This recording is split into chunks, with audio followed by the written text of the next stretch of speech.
Welcome back to In Focus, everyone. Again, we've been talking with Dr. Wayne Wormley from Mountain State University, the Associate Dean for their new Executive Leadership doctoral program over there. Now, if you would talk a little bit about why it's so important to have leadership for the future of West Virginia, especially with the decline of the coal industry.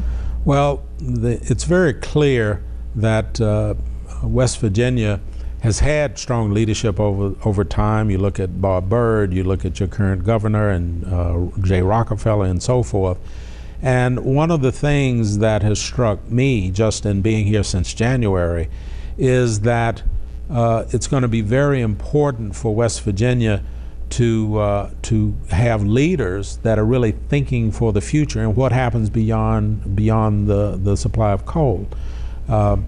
What's interesting is there was a recent story on the news saying that West Virginia ranked fairly low in terms of the number of jobs that require college degrees.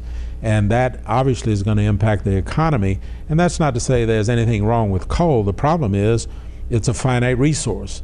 And the reason there's so much push on alternative energy is this is the time to get ahead of the curve in starting to create the kinds of jobs and providing the kind of training both to get students who are already here to remain here, because I know there's a brain drain that occurs, but also to attract new industry, and that's where the opportunities are. I think the future of West Virginia lies in your ability to really create and shape that future. So that means someone has to have vision. That goes back to leadership.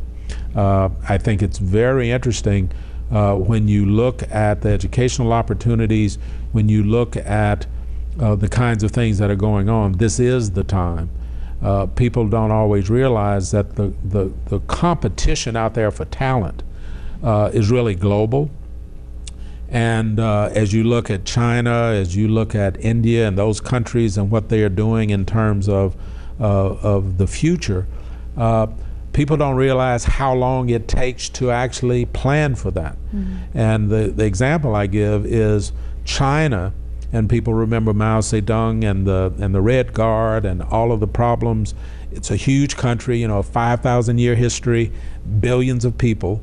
And when I've done diversity training and consulting in the past, some of my students are engineers. They said, "Do you realize in the 1950s, most of our fellow doctoral students at places like University of Michigan or Pitt or whatever were from China 50 years ago." And so people may think the Chinese are just getting on the bandwagon. Mm-hmm. The fact that they are producing more and more goods and becoming competitive, it takes a long time to plan for that. So West Virginia is no different. If you're not already looking ahead 20 or 30 years, mm-hmm. And looking to see what are our students doing in schools, whether it's primary, high school, college, university, what are we doing to create the kinds of jobs? What are we doing to create new businesses?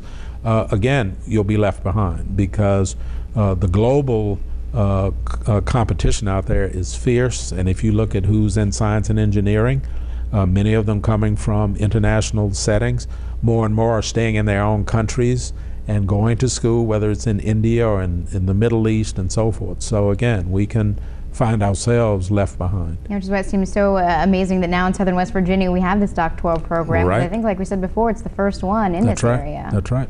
And I think too, you touched recently on diversity in the workplace, which I think you were kind of talking about just now. If you would, what does it mean talking about diversity in the year 2010? Well, one thing that I like to say is there's always diversity in whatever work setting you're in. The question is, do you know what the nature of that diversity is? And I've done a great deal of diversity consulting over time, and what I find is that typically people think of diversity as only race and gender, when in fact we can talk about cognitive style, we can talk about all sorts of backgrounds, both visible diversity as well as invisible. And in many cases, for example, I was doing some training with a company that was a steel service center.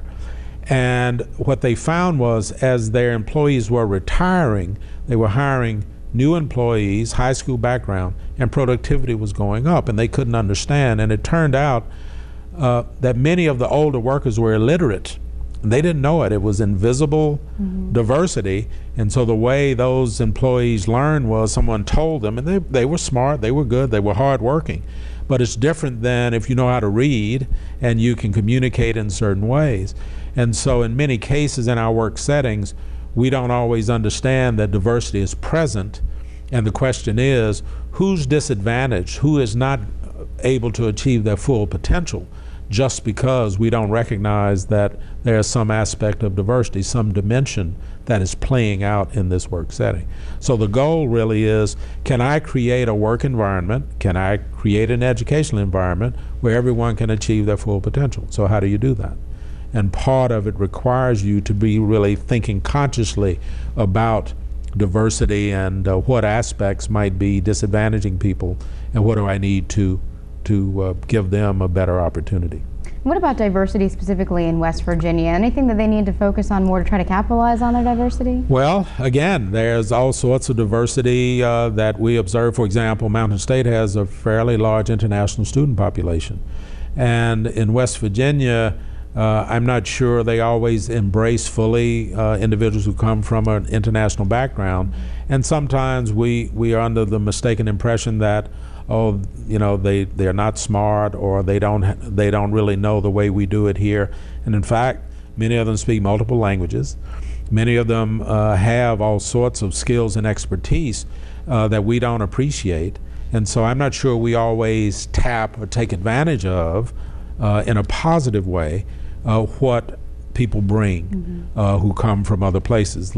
We've been here, I moved here from Philadelphia.